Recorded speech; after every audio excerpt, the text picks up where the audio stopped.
Welcome to Michigan in Focus. I'm Bruce Walker, Great Lakes Regional Editor for the Center Square, and I'm with Scott McClellan, the Center Square's Michigan correspondent, and we're here to discuss issues related to unemployment in Michigan, as well as declining population in Michigan. Now, we'll start with the good news first, okay, Scott? Let's talk about unemployment in Michigan. It's at its lowest ebb since before the pandemic, which is great news, right? Yeah, there's good news and bad news.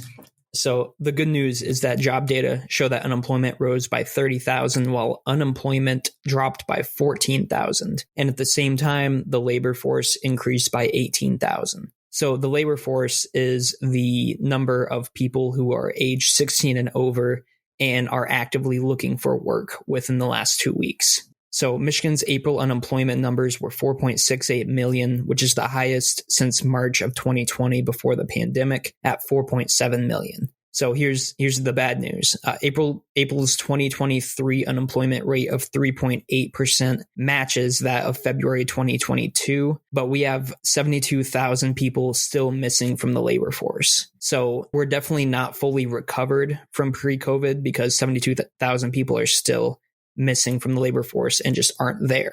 Okay, well, this opens up a whole can of worms when we consider in Lansing, they're pondering, they're debating the bills for next year. And we're looking at setting major records of $80 billion budgets. And it's not just the governor that is suggesting that. The Republican lawmakers are doing it as well. So there's not a whole lot of difference between the amount that they want to spend. And we're talking about spending a $9 billion surplus and doing it all in one fell swoop.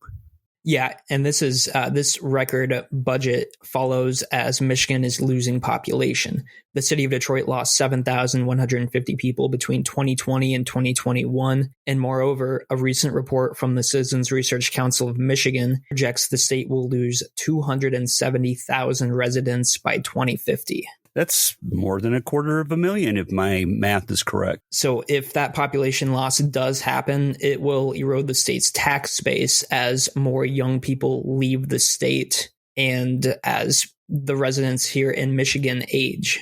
Well, this reminds me of a conversation I had with my dearly departed father at one point in time, who was saying that major investments in education in Michigan are a net benefit to everyone. Until I reminded him, well, at the end of the day, you may get your education here in Michigan at greatly inflated prices, I might add, due to the fact that we are putting more and more money into education in the state.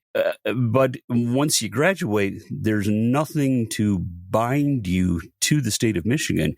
You're going to go where the jobs are. And that's one thing the Citizens Research Council of Michigan talked about. They were asking, why would young people stay in Michigan? Michigan's household incomes are in the bottom third of the country, and young people are looking for good jobs. They're looking for good schools if they have kids, and many of Michigan's schools just are not great. A lot of kids who go through Michigan's education end up not being able to read.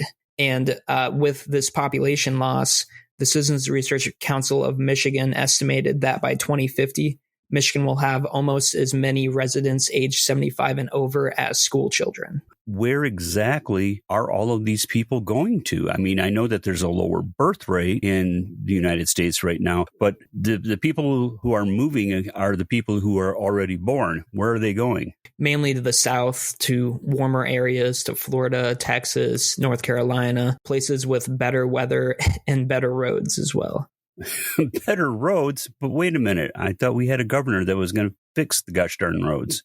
Working on it. Gotcha. When we have these $80 million proposed budgets from the governor, then that means this is a one-time shot. This is a one-time deal, right? We're looking at blowing past the $9 billion surplus, but you're going to have to throttle back on that for the subsequent year's budget, correct? Exactly. And cuts are usually felt much more rather than budget increases. So we're going to have to cut if this budget doesn't attract a ton of people rushing into Michigan to increase the tax base, then we're going to be in trouble. We're going to have to cut a lot of programs because spending $81 billion on a budget just does not seem sustainable for Michigan's current population loss.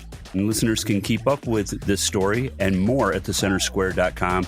I'm Bruce Walker, Great Lakes Regional Editor for The Center Square. Please subscribe, and thank you for listening.